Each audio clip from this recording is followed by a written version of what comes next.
Que música a gente vai cantar na missa? Como uma ovelha perdida. Pé.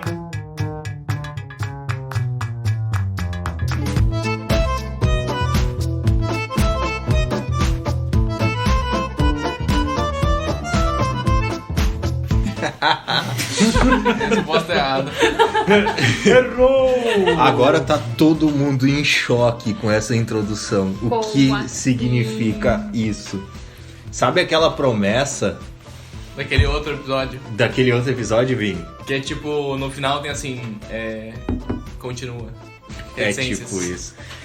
Há um tempo atrás a gente teve uma conversa com uma pessoa especial, né? Uma ótima conversa sobre vocação. E continuaremos a falar Derrubei sobre o copo. continuaremos a falar sobre vocação, porque querendo ou não, né? É aquele Mas assunto, primeiro, né? oi Aline. Oi, Pablo, tudo bem? Quanto Nos tempo que empolgamos, foi e né? voltou, né? E aí, Vini? Tudo certo. E aí, E aí? Ah, e aí eu, tudo certo. Eu sou o André Bem na hora, Delahaye. bem na hora do gole de água. Opa, os vizinhos.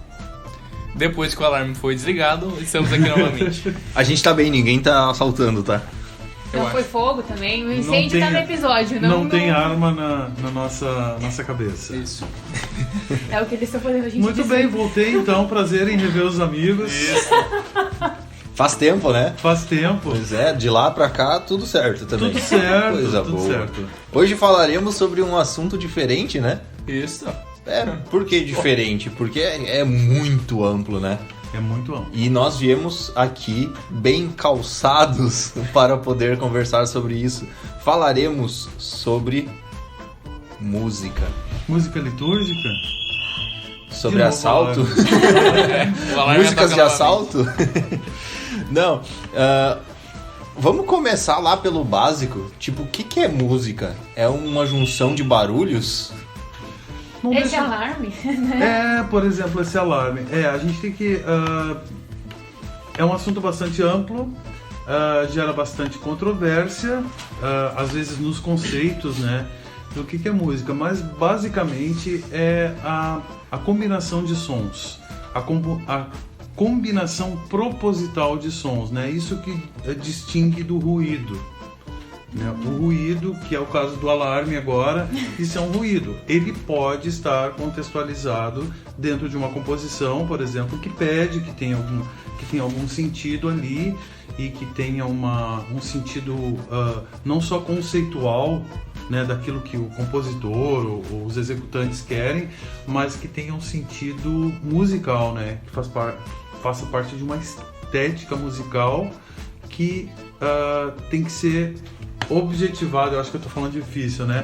Mas que tem um objetivo, né? Basicamente, então, resumindo assim, a música é a combinação de sons que tem algum objetivo, né? E que sejam deglutíveis, né? Que sejam não existe essa palavra, né, Aline? Ouvíveis, né? Audíveis, né? Que sejam Discutíveis. E nós temos, porque quando a gente fala em música, a gente lembra sempre da música ocidental, né? Da música como nós conhecemos, mas existem muitas nuances de música, inclusive na forma de representação ou não, né? Nem toda música é possível de ser representada, né? Mas nós temos a música oriental, a música tailandesa, a música árabe, nós temos uma infinidade. Então a gente tem que ter sempre o cuidado de, quando se fala da questão de conceito de música, não restringir ao conceito de música ocidental. Até a gente poderia falar de harmonia. Ou a gostos também, né? Porque às vezes a gente vê o pessoal por aí falando, mas isso aí não é música, meu. Eu faço muito isso, inclusive. Mas existem critérios, né, de tu estabelecer o que é música. Normalmente, quando a gente fala com desdém e com deboche, isso não é música, é para dizer que é uma música ruim. Exatamente. Né?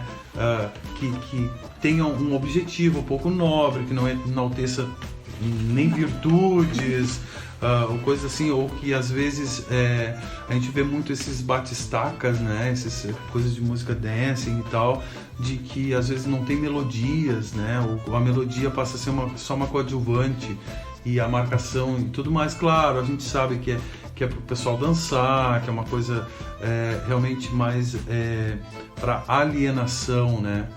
Isso é bastante profundo. A gente trabalha com música litúrgica, essa coisa do ritmo desacerbado, né? Isso evoca sentimentos pouco nobres, né? É o que basicamente o mal faz com as coisas boas que Deus criou.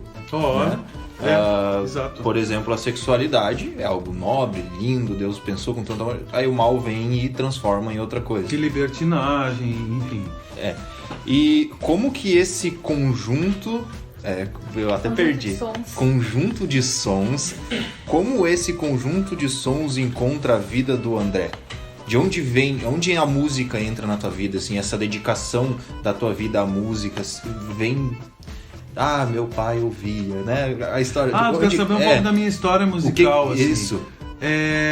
Bom, a minha família é bastante musical, não profissional. Tinha um tio que era instrumentista e era, enfim, tinha uma vida profissional durante um tempo, mas a gente sempre teve em casa o cultivo da música, de violão. Hoje eu ainda falava com uma colega, né, que eu agradeço a Deus que a gente não viveu numa época, né, porque eu sou mais velho, passei longe dos 40, eu acho que eu falei isso daquela outra vez que eu gravei aqui com vocês e tal, que a gente não tinha tanto esse apelo televisivo, né, na minha infância, e era bem restrito, assim, pra criança e tal, né, a gente via só desenhos, só coisas amenas e tal, e de noite a gente cultivava muito isso de música, né, meus pais cantarem e tal. Meu pai também tem um histórico, assim, de tocar violão, de cantar com a irmã, cantar em casa, minha mãe também, com os irmãos e tudo mais. E a música sempre me fascinou muito, de maneira muito especial, né, porque todo mundo é fascinado, né, eu acho que todo mundo, assim, que está dentro de um certo padrão comportamental é fascinado por música, né? Mas muito cedo eu comecei a descobrir coisas que isso a televisão deu, né? Vamos dar um mérito, assim, para a televisão, que não existia só aquela música sertaneja raiz que eu ouvia, só a música mais tradicional, ou as coisas que eu ouvia no rádio, né? Eu ouvia muito rádio.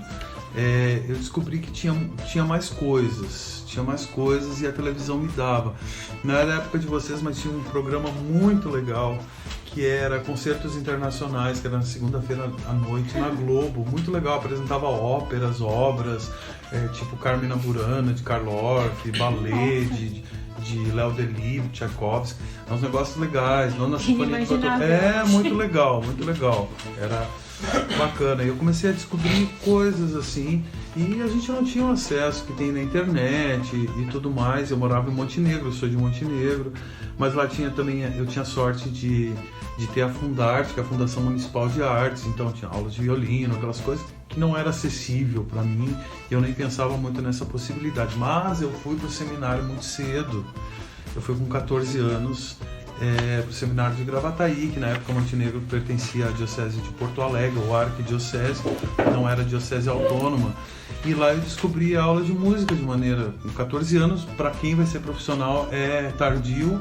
mas de qualquer forma de uma maneira mais sistemática, né? A gente morava com um músico, o padre Renato Chu, que, enfim, a gente fala para o povo católico, tem várias composições dele, inclusive no livro A Comunidade Canta, um tremendo de um músico que fez faculdade de música, fazia aulas de canto com o padre Manuel, inclusive. Só pra dizer, se você não tá identificando, A Comunidade Canta é o famoso ACC, aquele ACC. livrinho vermelho que fica lá no fundo da paróquia, e o músico diz, número tal do livro de cantos. Isso. E aí você acha lá no ACC. Exatamente.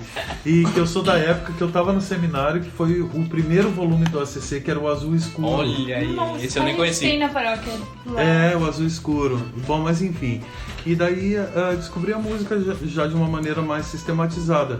Inclusive o professor do padre Renato, que era nosso professor de música, que hoje é padre já há muitos anos. O padre Manuel tinha sido cantor de ópera profissional, e daí me fascinava muito aquela coisa de técnica vocal. O padre Renato Chu, além de ensinar músicas, de ser professor, de ensinar música, a teoria musical, de dar aula de piano, teclado ou de harmônio, né? Tinha muitos harmônios disponíveis, enfim, para a gente estudar, também fazia apreciação musical. E então esse ambiente musical de eu descobrir a ópera é muito curioso, porque hoje eu tenho um tipo de relação na internet com a primeira protagonista de uma ópera que eu assisti ainda na época em videocassete, que é a Prilly Milo, que é uma das maiores sopranos da geração dela, que é a geração do Pavarotti, por exemplo, que hoje já é só professora e tal, não faz mais performance, né? Mas as surpresas que a vida reserva pra gente. Então eu comecei, respondendo a tua pergunta, Pablo, a descobrir que existe mais coisas. Depois eu saí do seminário, continuei estudando, fiz o curso técnico da Fundarte e tudo mais, direcionei a minha vida para ser cantor de ópera, e o que de fato fiz muitos trabalhos nesse sentido, né? Então a música é bastante latente na minha vida, no sentido de não me contentar com aquilo que me ofereceram, né? Eu não me contentei, eu vislumbrei algo mais, né? Eu não falo isso por mérito, né? Mas por essa inspiração, digamos assim, né? De Deus, de colocar essa curiosidade na minha vida, enfim, de catar, de vislumbrar, de mexer e descobrir que tem um universo, que não é só aquilo que a televisão nos dá, que o rádio nos dá, que o Spotify nos oferece, que o YouTube nos oferece. Quer dizer, que eles nos oferecem, mas se eu catar lá no Spotify, se eu catar no YouTube, se eu catar na biblioteca, não sei, tem muito mais coisas do que apresentam para mim, do que a grande mídia, talvez. Eu sei que é meio clichê falar isso, mas do que a grande mídia quer que eu ouça, né? Quer que eu consuma, né?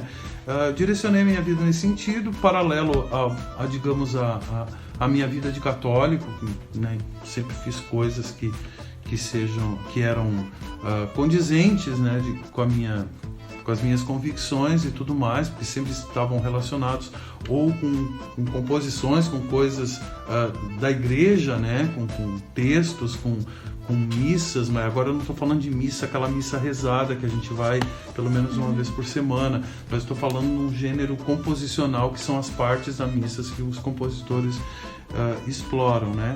E a vida da Deus, né, vai direcionando e a gente acaba tendo esse discernimento de tentar sempre ouvir o plano de Deus e corresponder.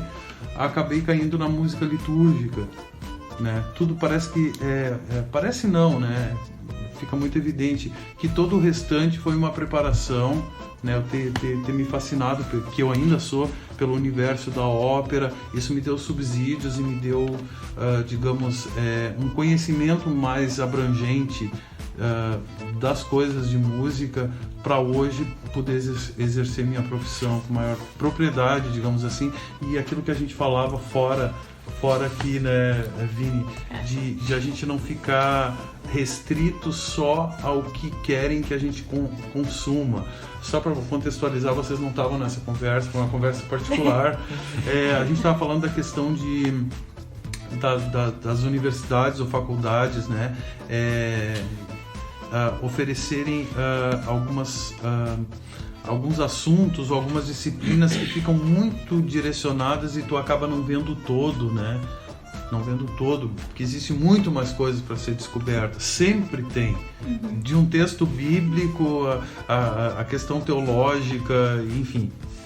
Acho que isso é uma questão muito interessante, porque né, o caminho da vida do André foi por um lado, mas eu tenho uma experiência mais ou menos parecida com a música, não tão avançada, mas de descobrir essa parte diferente da música mais adiante, né? Eu cresci ouvindo bandinha na que é sensacional. Grande grota chamada Picada Café, meu coraçãozinho, né? Tanto que o hino da cidade é tipo uma bandinha também, né? Maravilhoso, adoro o hino da minha cidade. Né? E comecei com isso e já tava bem enjoado. Depois sertanejo, não gostava de sertanejo, daí foi indo assim a época de Fresno, NX0, e nossa, achava o máximo a vergonha da minha vida. E aí depois, quando eu entrei no ensino médio, fui pro colégio interno, comecei a descobrir que existia música clássica, né? Violino, orquestra, coro. E quando isso aconteceu, foi tipo assim, ó, abriu a mente, um horizonte, né? E isso pra mim foi extremamente importante. Então, depois, eu sempre tentava, né, nas aulas e tal, mostrar pras pessoas isso também. Tipo, olha isso que legal, veja que tem. E passou a acontecer um fenômeno que me deixava assim de cara, porque as pessoas ouviam e diziam, isso aí é muito chato. Eu ficava, como assim? É muito porque chato, é difícil, né, Aline, sair da mediocridade de uma maneira geral é sempre muito difícil, né? E o processo do conhecimento em qualquer situação, ele é sempre muito doloroso. O rompimento da ignorância é... Nós falávamos antes, fora do ar, a gente conversa muito, mas antes de começar, na questão de lacunas, né, que o ensino formal nos deixa. Isso é muito natural porque a gente não consegue estudar tudo, né? Mas, enfim, como a Aline é da área da literatura, das letras e tal, falando de algumas obras que ela ainda não leu, né? Obras importantes, claro, tu leu uma biblioteca inteira a mais de outras coisas importantes. Mas... 2 bibliotecas. É possível. Mas a gente falava de Camões, né? De Camões. E o que eu disse? É chato pra caramba. Por que é chato? É chato, é uma linguagem arcaica, é uma linguagem rimada, tem uma riqueza vocabular que é difícil de a gente assimilar, porque não faz parte do nosso dia, do dia a dia. Ela é uma obra pontuada historicamente, né? E que é difícil, mas precisa se ler, porque quando tu lê Camões, tu vai descobrir a beleza de Camões. Primeiro, que tem beleza ali, porque não é à toa que ele é um clássico, né? Por isso, né? Essa perenidade de uma obra, ela se dá num ponto de vista histórico, né? Talvez ele não tenha sido tão recebido, agora falando de Camões, que tem tudo a ver com música e a verdade. A gente fala de verso, a gente fala da oralidade, enfim, e a história vai dar razão sempre, né? Mas é um processo sempre dolorido, né? O conhecimento é dolorido e nem todas as pessoas têm essa capacidade, essa perspicácia, às vezes, né, de dar o pulo do gato, como o Vini gosta de falar, e eu acho sensacional, de não se contentar só com a mediocridade. E eu não falo a mediocridade agora no sentido pejorativo, mas ficar no mediano, ficar naquilo que todo mundo sabe, isso de medíocre, né? Nesse sentido. Então, tu conseguir transpor, né, os teus limites, o teu contexto e buscar coisas novas. Isso a gente pode falar da literatura, nós podemos falar de música ou de qualquer outro assunto, né? Eu acredito que isso se encaixa também na questão da música litúrgica, que a gente estava mais indo para esse lado, né? Porque também acontece, tu passa a vida inteira numa paróquia e todo mundo canta sempre as mesmas músicas, às vezes são as do ACC, às vezes são umas músicas desconhecidas que a gente nunca viu, né? Todo mundo canta aquilo e aí o jovenzinho foi lá, né? Descobriu a beleza do canto gregoriano, né? Descobriu que existe um outro mundo e aí chega na paróquia, as senhorinhas lá, né? Que sempre estão puxando a liturgia, chega, não, vou cantar aqui, vou cantar isso ali, vou trazer um gregoriano. E aí todo mundo fica tipo, mas escuta aqui, criatura, o que tu tá fazendo da tua vida, né? Bom, tu levantou uma bola que daria pra gente falar o dia todo aqui, ou a noite toda. Essa experiência chega na função da música, né? Pra gente poder entrar propriamente nessas partes mais práticas da música litúrgica, práticas entre aspas, né? Mas da paróquia, da inserção na paróquia e tudo mais, tem a ver com a função da música, né? E qual seria essa função da música em si? Litúrgica. A música litúrgica, né? Bom, a Aline deixou umas bolas picando, elas, né? vão voltar. A gente já vai trazer elas pro jogo. De basquete, né? Tem uma conexão muito íntima com aquilo que a gente falava de Camões, o que eu falava de Camões, que as coisas não nascem clássicas, né? As coisas que a história dá um sentido. Só uma nota de rodapé. Você achou que a gente tava se perdendo, amigo? Não, tá tudo conectado. A gente é organizado mentalmente, quase sempre. As coisas não nascem clássicas, né? É muito importante, né, para de experiência de fé. Isso daí a gente entra no assunto que o Pablo levantou. A gente está conectado com as descobertas, com as experiências de fé, né? É muito comum a gente, numa paróquia, isso aqui, vamos cantar isso aqui, que é uma música, isso aqui todo mundo conhece. Isso aqui não vamos colocar novidade. Nós vamos colocar o que todo mundo conhece. Mas, ninguém nasce sabendo. Alguém ensinou, alguém teve que ensinar as pessoas aquilo ali. Ninguém nasce com aquele repertório. Então, assim, a gente tem que estar atento às novidades, né? E lembrar sempre que a gente pode oferecer elementos novos, né? Daquilo que eu falava, fazendo conexão, então, daquilo de não se contentar exatamente com aquilo que nos oferecem, né? Tu perguntava sobre a questão da função da música, né? Da função da música litúrgica, especialmente, né? Bom, a música sacra ou música litúrgica, embora tenham conceitos diversos, mas a gente pode entender, grosso modo, como a mesma coisa nesse momento, porque aqui a questão não é aprofundamento. Ela tem a função, basicamente, de louvor a Cristo, porque a missa é isso, né? É um ato cristocêntrico na pessoa de Cristo, né? Que faz parte, enfim, da Santíssima Trindade, para a santificação das almas. E o texto do Vaticano II, né, de São Paulo VI, começa assim, né? Que a função do ato litúrgico é o louvor a Cristo e a santificação das almas.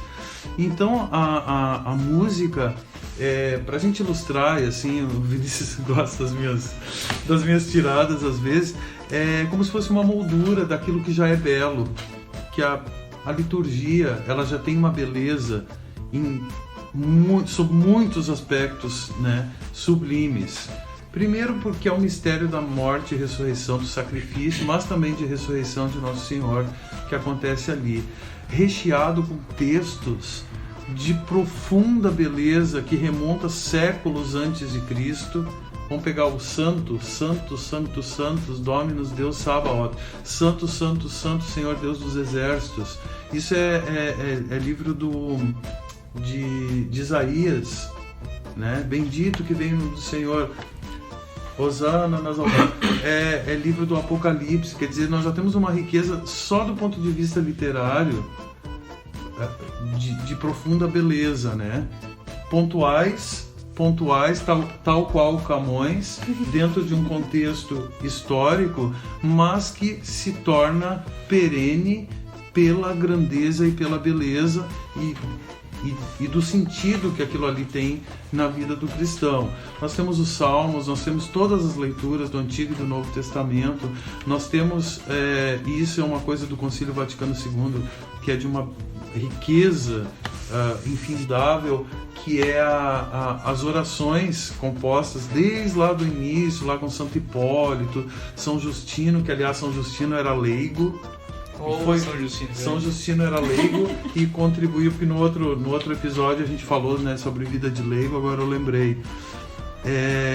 E que contribuiu enormemente para a liturgia. Então tudo é muito bonito. E a gente não pode esquecer da beleza eterna ou do belo eterno que é Nosso Senhor, né? que é Deus, onde repousa e é fonte de toda a beleza, né? E toda a beleza da liturgia, ela tem que ser direcionada necessariamente para esse belo eterno. Então a liturgia por si só, nos textos, ela já tem uma beleza em si, uma beleza estética, né, do ponto de vista humano, mas uma beleza espiritual sem tamanho, porque afinal de contas, agora a gente está falando da missa especialmente, que é o sacramento mor, vamos chamar assim, né, e aonde tem que estar emoldurada por uma música que faça jus a toda essa beleza, né? Então, toda essa isso que a Aline estava falando, né? nem sempre os trabalhos, né, eu falo dos músicos, dos dirigentes, inclusive dos sacerdotes, por que não dizer, né? A gente também não pode, a gente respeita, mas também a gente não pode fechar os olhos e os ouvidos, né, para desmandos, né, e coisas absurdas. Nem sempre estão direcionadas nesse sentido. Querem às vezes atender a coisas mais corriqueiras, mais humanas, caindo no banalismo, caindo na mediocridade, que não reflete a grandiosidade da liturgia, né?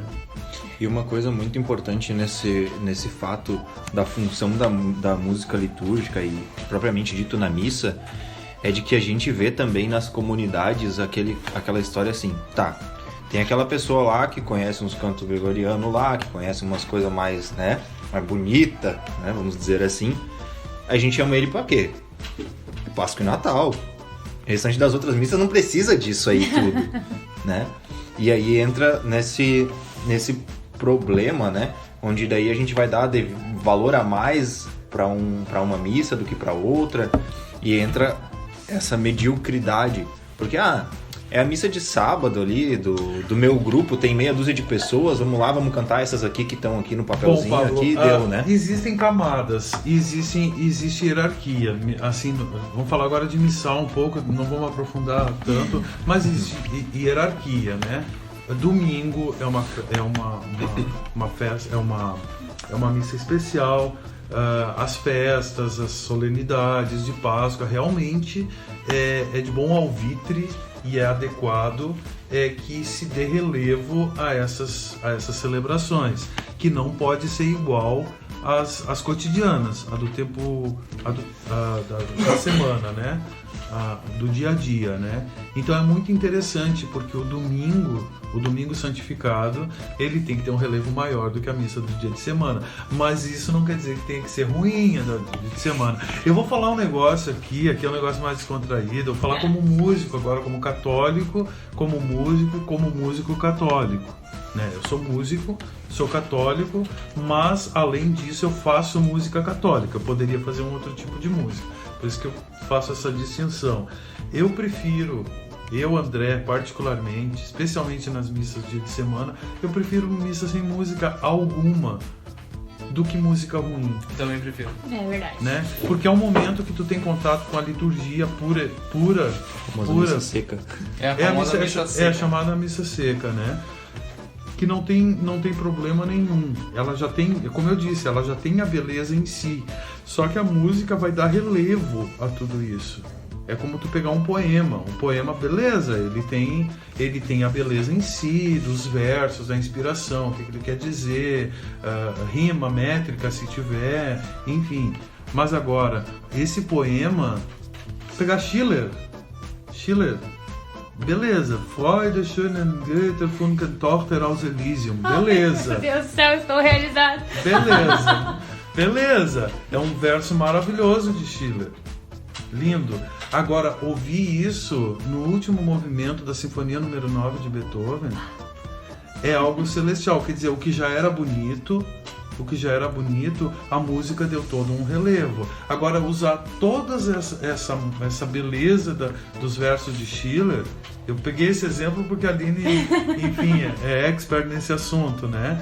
Mas, não, no caso, né? Depois procura Sinfonia número 9 lá no YouTube, Sinfonia número 9 de Beethoven, é aquela parte do coral que todo mundo, que tá até som de campainha, som de despertador, tem lá. É algo celestial, é algo fantástico, com orquestra, com coro e tudo mais, e que é a reprodução de um poema.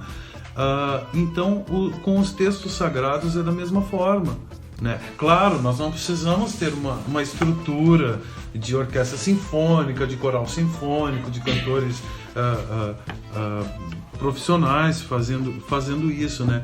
Mas eu falo da importância que tem da música, de dar o relevo certo e direcionar, apontar o dedo exatamente para a direção certa, né? Que é justamente dignificar a liturgia e para santificar as pessoas, apontando para o alto, para Deus.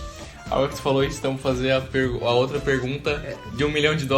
É que, na verdade, o que eu disse antes foi para dar uma cutucada para vir com essa pergunta por cima. Perfeito, porque, amigos, por favor, vamos combinar que uma solenidade é uma solenidade, né? Deve ser muito melhor preparada, a gente vê o turíbulo, a gente vê... Mas devemos dar o devido valor também às outras celebrações. E a pergunta de $1 milhão que o Vini vai fazer, já que ele puxou... Eu tô com medo. Não, a pergunta é... Tem toda essa coisa de que então a música sacra é essa moldura em torno da liturgia que já é bonita. Por que na prática isso não acontece?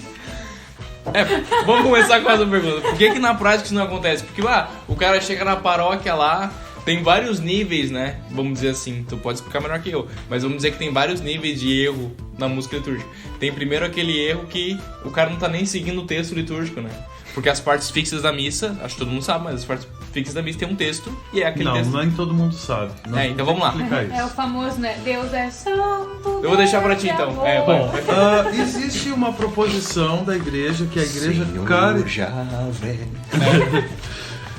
a igreja carinhosamente, primeiro assim, é distinguir. A igreja sempre acolhe o desejo de Deus de como Ele quer que nós humanos nos direcionemos a Ele. Desde o Antigo Testamento. Deus deu instrução exatamente como queria as tendas, Deus deu instrução como é que queria o templo, como é que eram os sacrifícios e tudo mais. Quer dizer que não era assim, não importa como é a tenda, o que importa é o coração, não era assim. Deus deu um direcionamento. Deus deu um direcionamento e na figura do Papa sempre tem documentos e tem muito santo, tem milhares, centenas de milhares de santos que deram literalmente a sua vida pelos textos litúrgicos. Então existe um missal, existem as orações corretas, tanto fixa quanto as móveis. O que são as partes fixas? Senhor, tem piedade de nós, que existem fórmulas, glória, credo, que normalmente não se canta, mas pode ser cantado, o santo, Cordeiro de Deus. Então essas formalmente a gente chama de partes fixas da missa, né? Então são os textos da tradução que podemos fazer em latim, que é a língua da igreja, mas de qualquer forma, né, o mais comum é fazer no vernáculo, que é autorizado, que são textos autorizados pela Conferência Episcopal de cada país, que no nosso caso é a CNBB. Então não existe possibilidade de a gente mudar isso. Não tem espaço para criatividade, não tem espaço para criatividade. Não tem espaço. Glória. Ok. Glória a Deus. Tem aquele outro, como é que era? É um glória que dá a entender que ele é meio anti-trinitário, assim. Glória ao Pai, nananana. Vai falando de cada pessoa da Trindade. E a vida nos chamou. Aleluia. Quero que para, a gente vai apanhar. Sabe aquele tapão que o Padre Pio dá na cara? A gente vai tomar do Existem textos que não estão sujeitos à mudança. E é isso. E porque a gente mudar é muita prepotência nossa, é muita arrogância dizer que São Justino, por exemplo, Santo Hipólito, que ele hoje ele é do século III por ali, mas eu posso estar equivocado. Digita no Google aí que vocês acham que não é relevante o tempo, mas de qualquer forma ele é dos primórdios, né, do cristianismo. Ele chegou a ter suspensão de ordem na época, como bispo ou como padre, não tenho certeza, por bater o pé e querer que as coisas fossem feitas dentro de um protocolo, né? E vou lembrar que é sempre Deus que pede a maneira que Ele quer que nos relacionemos com Ele. Então é muita prepotência nossa a gente achar que foi em vão uma vida de Santo Hipólito, de São Justino, de São Gregório Magno, de São Gelásio, de todos eles que dedicaram sua vida à liturgia, de um Concílio Vaticano II que reuniu cardeais do mundo todo e ficou anos estudando com comissões de liturgia. Aí vem um André qualquer e diz, não, a gente não precisa fazer isso aqui, nós vamos fazer o glória não sei o que, o glória não sei o que. Mas aí vai ter dois argumentos principais aí. o povo já conhece esse e é tão bonito. Ai, que Não é? onde? Não são os dois argumentos que a gente Eu ouvi ouve. de um padre uma vez, tem uns agora que não são litúrgicos, mas são tão bons. Ok. Mas ele não canta na missa, né? Bom, vamos por partes, como o Jack.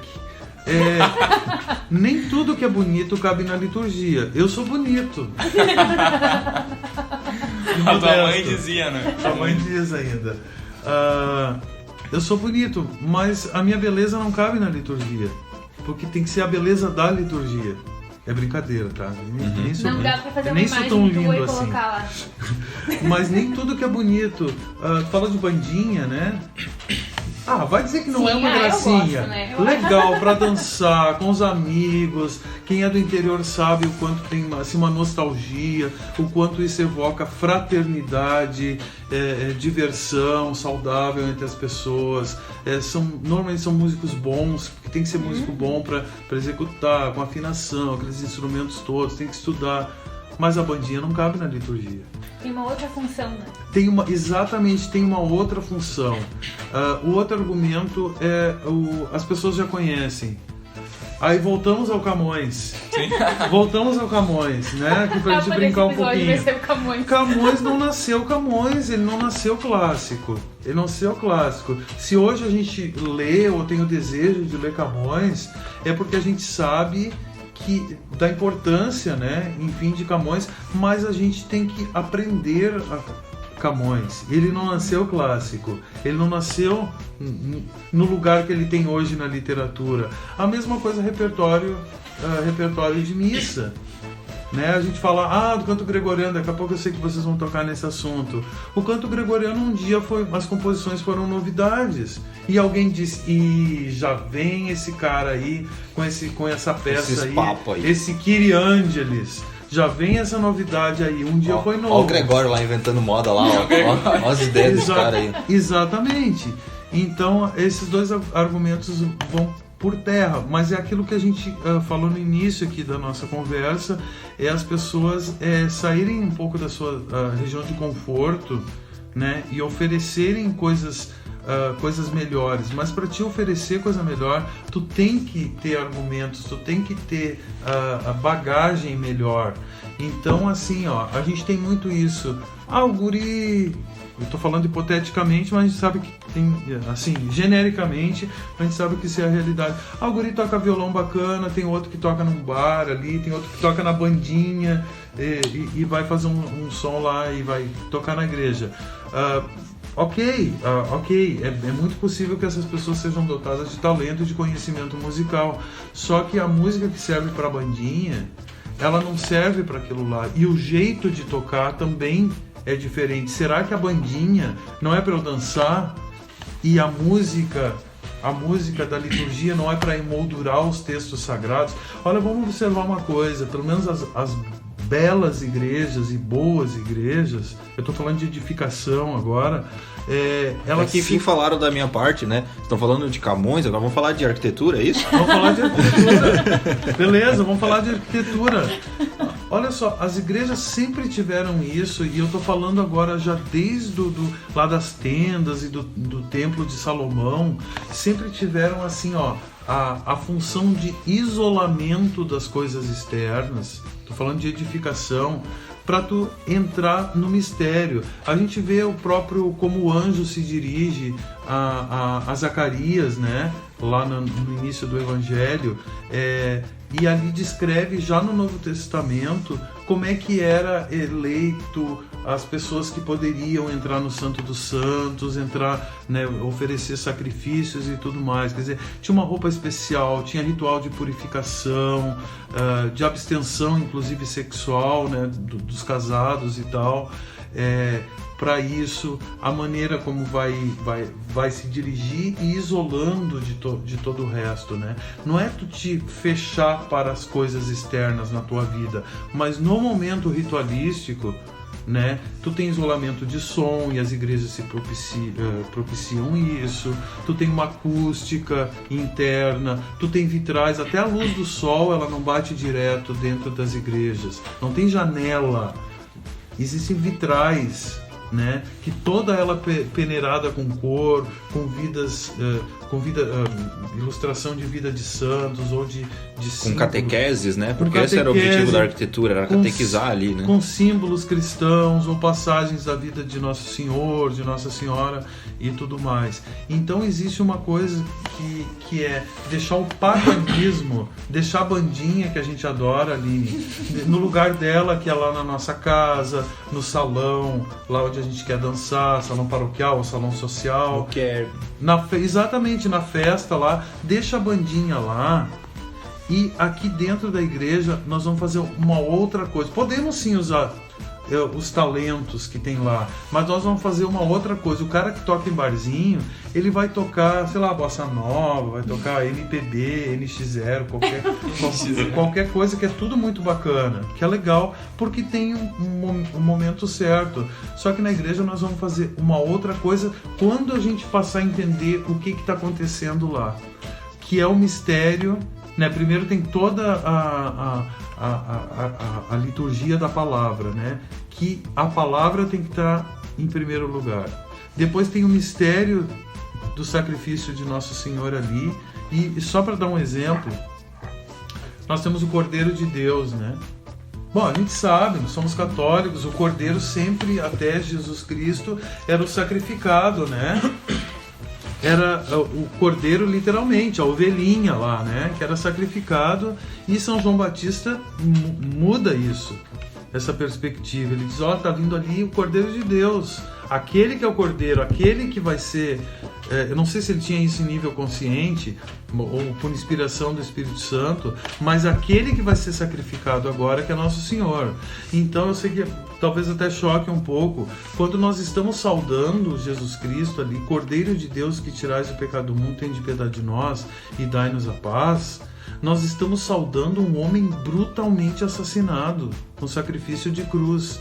Então é de se questionar, será que a música da bandinha ou a música do barzinho, ela cabe nesse momento de eu me direcionar ao homem brutalmente assassinado pelo perdão e remissão dos pecados? É o cordeiro que é legal do mamute pequenino, né? Sabe aquele Cordeiro de Deus? Graças a Deus, não sei. Pecado do mundo. Ele já não tá mais em alta. Isso, entendam, esse é o problema, né? Porque, vamos lá, outra pergunta, outro ponto.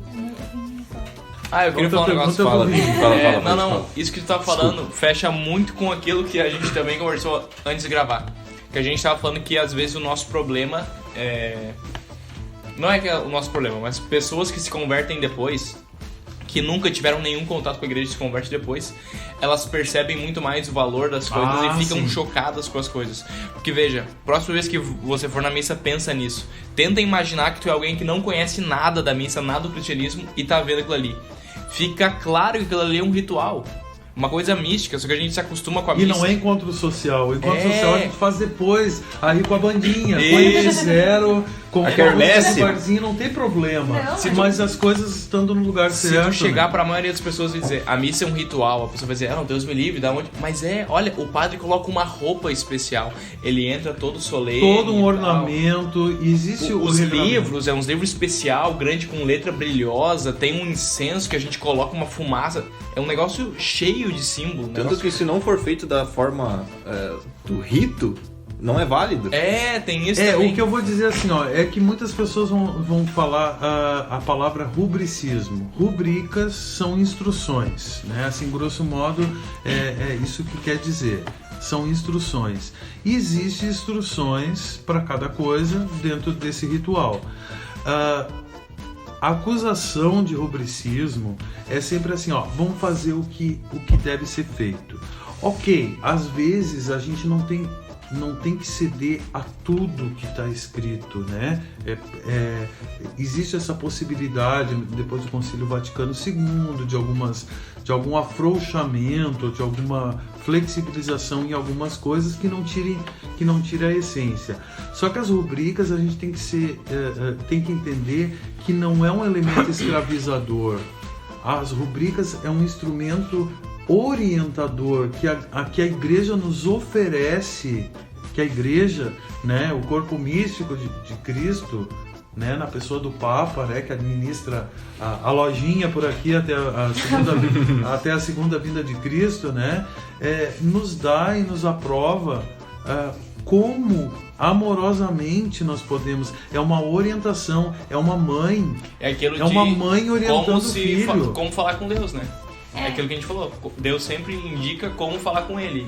Pela igreja ele faz isso, é assim que você deve falar. Exatamente. Até de certa forma a gente pode pensar que a gente tem os mandamentos para aprender a viver, para viver diretamente, para ir pro céu, né? Então a gente tem os mandamentos. E na liturgia a gente também tem mandamentos com algumas aspas, né, pra gente também saber como servir direito a Deus. Então é mais ou menos assim a mesma ideia. Exato, e quando a gente entender isso, já não precisa muito mais cursos de liturgia. É só exatamente, é obedecer e fazer aquilo que é proposto pela igreja e refinar isso, né? E a música oferece uma grande oportunidade daquilo que eu vou usar a mesma metáfora, a mesma figura de linguagem, de emoldurar tudo isso da maneira mais adequada, e a gente sempre entra numa palavra chamada piedosa, né? Dessa alegria cristã, que não é uma alegria mundana, né? Falávamos numa outra situação de São Francisco de Assis, né, Aline? Dessa alegria, ainda que com sofrimento, é a alegria de um Cristo crucificado e também ressuscitado. A gente não pode esquecer disso, né? Então não é tudo tristeza. Às vezes as pessoas dizem, mas o ritual da igreja é muito triste. Não, tem Sexta-feira Santa, tem momentos de tristeza, mas é um ritual contrito de recolhimento, de tu buscar internamente o Deus e fazê-lo em comunidade. Tanto que as orações da missa, por exemplo, tu sempre usa no plural, né? Nós estamos aqui. Te amarei, Senhor. Errado. Eu não te amarei, Senhor. Primeiro que tem um problema de português aqui, né? Começando com pronome. O certo seria amar-te-ei, Senhor. Né? Que já demonstra uma certa... defasagem. Exatamente, uma falta de habilidade com a língua portuguesa do compositor. Levemente, assim. Mas vamos admitir que é licença poética, tá? Mas... não é eu que estou ali, é um ato comunitário, a missa é um ato comunitário, é a renovação do Calvário, né? Onde estamos reunidos com Nossa Senhora, com São João, com todo mundo que estava ali. Se bem que eu me identifico mais com os algozes, né? Isso é interessante, isso falou dessa música, né? Aproveitando o gancho, que quando a gente começa a ver canto gregoriano ou essas músicas que são mais adequadas para a missa, tem muito essa coisa de louvar a Deus e falar da comunidade. Mas atualmente a maioria das músicas que a gente é acostumado a ouvir e tal, é que as pessoas confundem frequentemente música gospel, que é uma coisa, com música sacra, né? Porque a música gospel tem aquela Jesus, tu é o meu amor. Por falar de Deus, vocês falavam antes do Glória, né? Que eu brinquei, que eu sou bonito e não cabe. Não tem problema. O Vinícius gosta das minhas anedotas, das minhas experiências e tal, né? Eu coloquei Glória a Deus na imensidão faz 2 anos. Glória a Deus, que não é o texto litúrgico. Eu coloquei na liturgia da Santíssima Trindade. Porque é uma música boa, porque tem uma boa teologia ali. E a música é boa, o pessoal conhece, não tem problema nisso. Só que um detalhe, eu não coloquei no momento do Glória, eu coloquei um Glória com texto litúrgico e eu coloquei como canto de entrada porque era a festa da Santíssima Trindade, porque era Glória a Deus e fala Pai, Filho e Espírito Santo. Não tem problema teológico ali. Às vezes é uma questão de a gente também não fechar os olhos para algumas coisas do devocionário popular, mas colocar ela no lugar certo, não tem problema nenhum, porque é uma glorificação da Santíssima Trindade que cabe muito bem para um canto de entrada, só dando um exemplo, para a festa da Santíssima Trindade, como o canto final, por exemplo. Então não tem problema, então a gente tem que ver com um olhar sempre muito de caridade essas coisas de adequação, né? Não é mutilar e não é tirar isso das pessoas, porque já está no devocionário, já está na imaginação, digamos, espiritual das pessoas. A questão do canto gregoriano, ela é bastante ampla, né? Porque o canto gregoriano, ele nasce bem cedo na igreja e ela é aclamada hoje ainda colocada num pedestal como uma música referência, não necessariamente tem que ser o gregoriano. Que nem só de gregoriano vive liturgia. Eu ia achar um porre também se só tivesse canto gregoriano, embora eu ame, adore e trabalhe com isso, mas tem muitas outras coisas bonitas, inclusive do devocionário popular, que é legal, que é bacana, né? Mas ele nasce e vai sendo constituído em São Gregório Magno, por isso o nome gregoriano, lá pelo século VII, é uma homenagem que no século XIX se colocou para São Gregório Magno e chamou esse gênero de gregoriano. Ele também não nasce no estalar de dedos, ele vai sendo constituído, né, de acordo com as festas litúrgicas. Só para título assim de ilustração, São Gregório Magno, que veio depois de São Gelásio, ele foi um reformador da liturgia, mas não foi reformador da liturgia universal. Ele foi reformador da liturgia papal, que é o modelo de todas as outras liturgias. Já foi no século 12, 13, que os franciscanos difundiram essa liturgia papal. Nós conhecemos assim uma liturgia mais universal graças aos franciscanos, que meio que padronizaram assim em missões. Mas o que eu quero dizer com o canto gregoriano, que é um gênero assim, que dentro do gênero tem muitos gêneros, que a gente vai ter influência ali de Santo Ambrósio, por exemplo, que é o bispo de Milão, que foi responsável, instrumento, pelo menos, de conversão de Santo Agostinho, que é um dos alicerces, um dos dois grandes alicerces, colunas, né, da teologia católica. Tinha na diocese de Milão, um canto que é atribuído, o estilo é homenageado, né, que é chamado canto ambrosiano, como o beneventano, como o gálico e também o espanhol, agora eu esqueci o nome, mas são esses quatro que constituem. E, por exemplo, nós falávamos do Kyrie Angelis, que muitas pessoas conhecem, é já da Renascença, aliás, do período barroco, é 1600 e alguma coisa, é um canto recente, ele não tem nenhuma característica medieval, é um canto relativamente recente. Só que é o seguinte, o canto gregoriano, ele tem que servir isso que a Igreja diz veementemente no Concílio Vaticano II, que inclusive editou os livros de canto gregoriano, inclusive métodos facilitados para que todos pudessem acessar e cantar. Ele é a referência, quer dizer, não significa que eu tenha que fazer canto gregoriano. Que bom se fizesse, que legal, bacana, beleza. Mas a espiritualidade que ele está imbuído é a espiritualidade do canto que a Igreja pede para que se faça todas as outras composições. Então o problema não é a gente fazer resgate histórico, porque é assim que se cantava na Idade Média, e eu conheço o que se cantava na Idade Média.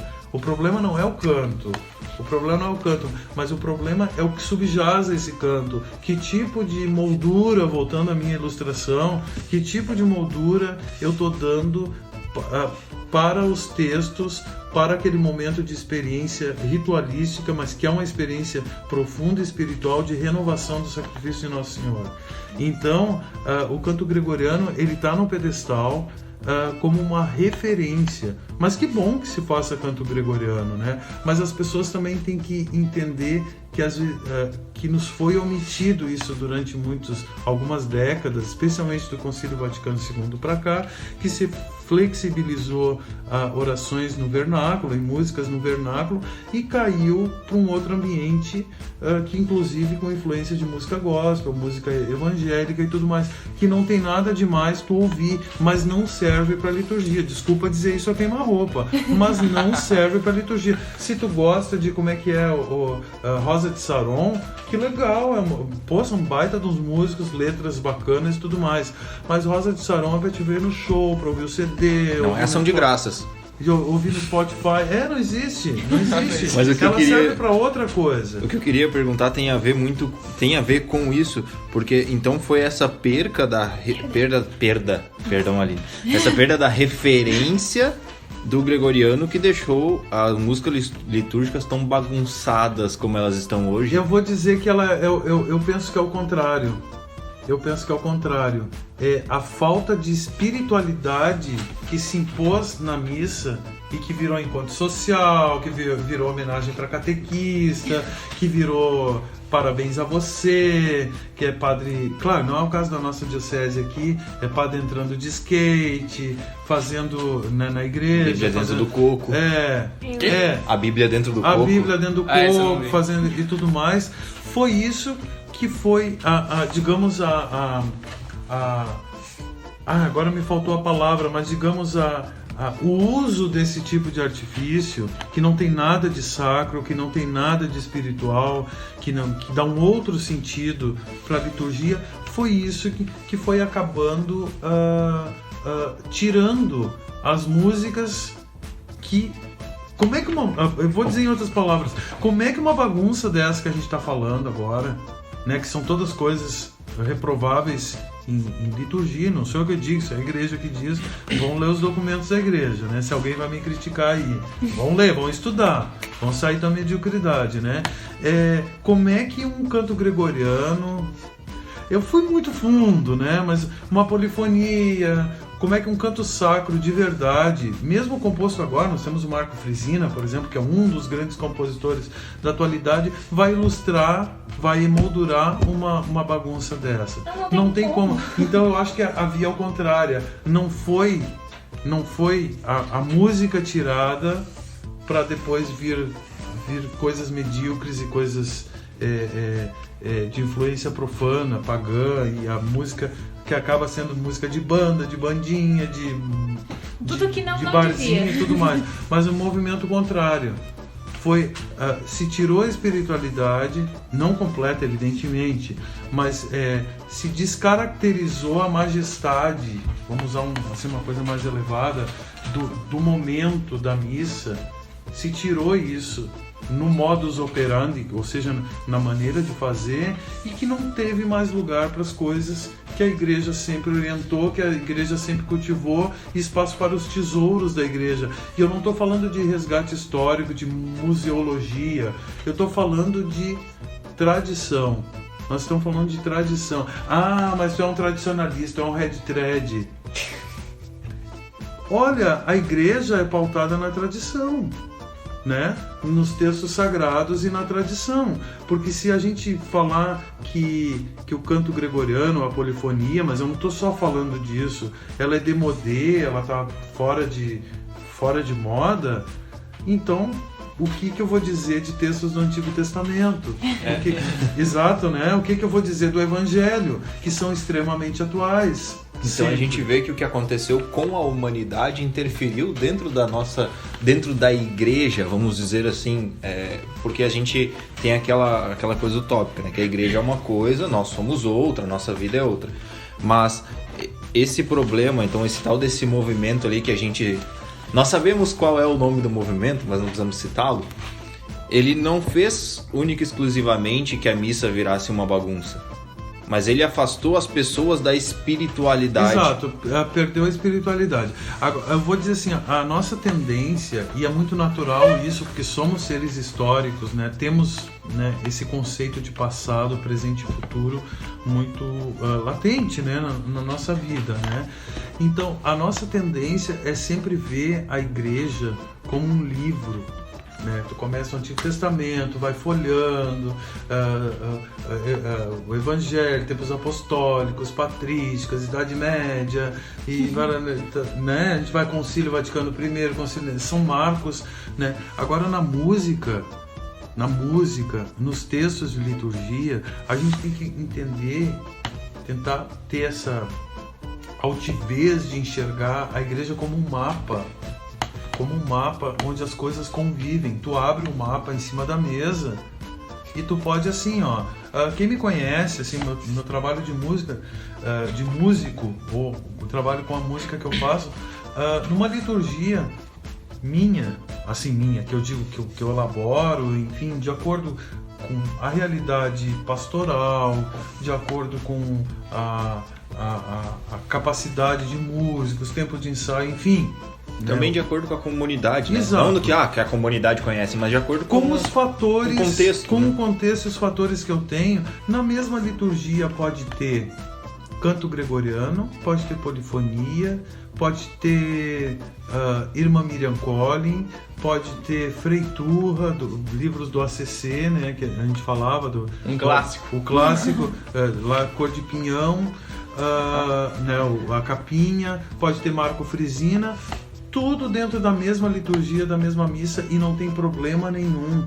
Porque vai ter textos do Antigo Testamento, vai ter o Evangelho, vai ter um texto lá de São Paulo, do Novo Testamento, vai ter uma oração, por exemplo, o prefácio da prece eucarística número 2 é de Santo Hipólito, que a gente falava, né?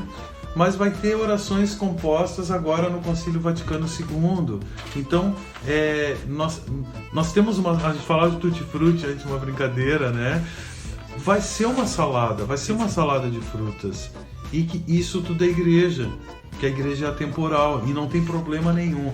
O grande problema, assim, que a gente que está falando muito para jovens também, pessoas ativas na vida espiritual, né, e pastoral das comunidades, e também na música, é como eu estou fazendo isso. Como eu estou fazendo tal composição? Porque eu posso pegar uma música muito boa, melodia, harmonia, ter pessoal muito bom para executar, teologia irrepreensível e tudo mais, e fazer dela um lixo que não dá sentido àquilo que ela não dá o sentido verdadeiro que ela tem na sua função primordial dentro daquela liturgia. E pode ser o contrário, posso pegar uma música bem medíocre, uma música ruim, uma harmonia ruim, né? Existe música ruim, existe música ruim, e eu posso fazer ela com gosto e com arte, de maneira que ela fique bonita e que ela sirva muito bem para aquele momento. A gente tem às vezes os exemplos dos salmos, né? Lembra tem um salmo, o Vini sabe bem, né? Foi meu aluno. Tem uma melodia de salmo que ela serve para tudo. É universal. É universal. Ela trabalha com 3 notas, eu acho. Acho que são 3 notas. 3 ou 4 notas. E é um salmo. E às vezes as pessoas... Nossa, que lindo aquele salmo. Mas Fechou perfeitamente. E são 4 notas, ele é muito simples, ele é assim, muito simples. Não é feio, não se pode dizer que é feio, mas o gosto como se faz a salmodia, o acompanhamento ao órgão, não com violão, destruindo um violão. Jaqueline. Chamando a Jaqueline e tudo mais. Arpejando, por exemplo, vamos falar do salmo, né? Arpejando um violão, não tem nada contra o violão. Eu tenho tudo contra o violão mal tocado, ou ensurdecedor, né? Ensurdecedor, exatamente. Um violão arpejado, né? Fazendo os acordes e tudo mais, para dar relevo às palavras. Nós não podemos nunca esquecer. Isso é uma litania, uma ladainha que eu sempre assim repito a toda hora, que a música, ela tem que valorizar o texto, porque tudo na missa é oração. Tudo é poema, tudo é oração, ou se não é oração, é texto bíblico, o evangelho. É oração cantada, né? Exatamente. Então, às vezes a gente cai nessa cilada de pensar em números musicais dentro da missa. O que nós vamos cantar hoje? Nós vamos cantar na missa. Nós não vamos cantar na missa, nós vamos cantar a missa. Nós vamos cantar a liturgia, porque são textos intrínsecos ao ritual. Quando não são, e a gente pode enumerar aqui, por exemplo, canto de entrada, dá para substituir a antífona, ofertório, comunhão, canto de saída, que é um costume muito brasileiro, né? Tu que conhece a Alemanha, o pessoal termina às vezes com nada, ou às vezes um número de solo de órgão, alguma coisa assim. Mas é muito bacana sair com uma música e tal, né? Mas fora nesses que eu enumerei, a gente tem uma certa liberdade, né, que estando de escolha, estando dentro do espírito, ali ele querendo dizer aquilo que deve ser dito. Mas fora isso, nós temos um rigor que são os textos propostos pelo missal. E é isso. Ponto. E entendemos que a música litúrgica é essa bela moldura de uma foto maravilhosa que é o Cristo, né? Ali a gente está emoldurando a missa, que é cristocêntrica, como muito bem foi dito. Então, pensem vocês aí, a foto de casamento dos pais de vocês. Pode ser que não esteja num quadro muito bonito emoldurado na parede, mas talvez esteja num álbum muito bonito, que é com certeza diferente do álbum das fotos que foi tirada num passeio do zoológico. É uma moldura... Aquela moldura de papel, né, que tu compra na lojinha. É uma moldura diferente. Ou outra coisa, pensa você no seu casamento. Você vai casar, vai tirar uma foto, vai querer uma foto linda e vai botar a melhor moldura. Mas o objetivo é a foto, não a moldura. Então os músicos que estão ali buscando cantar a liturgia, cantar a missa, não devem ser maiores do que a própria missa. A moldura não pode ser mais bonita do que a foto, porque senão a gente vai ter uma inversão de valores. Perfeito. Cuidado com isso. Entendam a importância da liturgia, da música litúrgica, e eu acho que a gente ainda vai voltar para mais algum episódio. É isso aí, Não falamos do latim, falamos por cima do gregoriano, não citamos alguns compositores, temos muita coisa para conversar ainda, né? Temos. Música... Bom, não é à toa que eu dedico a minha vida fazendo isso, e eu sempre nunca tenho tempo para nada, e sempre tem... É muito interessante porque a música, a gente falou no início, é uma coisa que cativa e emociona todo mundo e faz parte da vida, né? Se a gente observar, não existe ritual na nossa vida que não tenha música, né? Até parabéns, não tem como passar um aniversário sem cantar um parabéns. Todos os rituais, né? Então isso mexe muito com a vida da gente, mas infelizmente, agora eu vou falar assim, a queima-roupa, a música que a gente oferece para Deus, no comum, no ordinário, é uma música muito ruim. É uma música muito ruim. Ao invés de a gente oferecer o melhor para Deus, a gente estava oferecendo o mínimo. E é o que a gente vê, assim, de maneira... maior parte. Exatamente, na maior parte, né? Perfeito. Podemos falar de formação também. Vamos ter, com certeza, conversas futuras. Eu queria dizer que se vocês ouviram um barulho de porquinhas da Índia durante o episódio, elas estão alimentadas, elas só são mimadas mesmo. Elas não estão sendo mantidas em cativeiro, ou melhor... Não sei. Mais ou Elas menos. têm uma certa liberdade. Ela tem bastante... É que nem o canto de entrada, tem uma certa liberdade. André, muito obrigado de Eu novo que por agradeço. estar aqui conosco. Sinta-se sempre convidado e sempre muito bem-vindo para vir aqui no Catholic Talk. É isso aí. Valeu, Tchau. pessoal. Tchauzinho. Tchau, pessoal.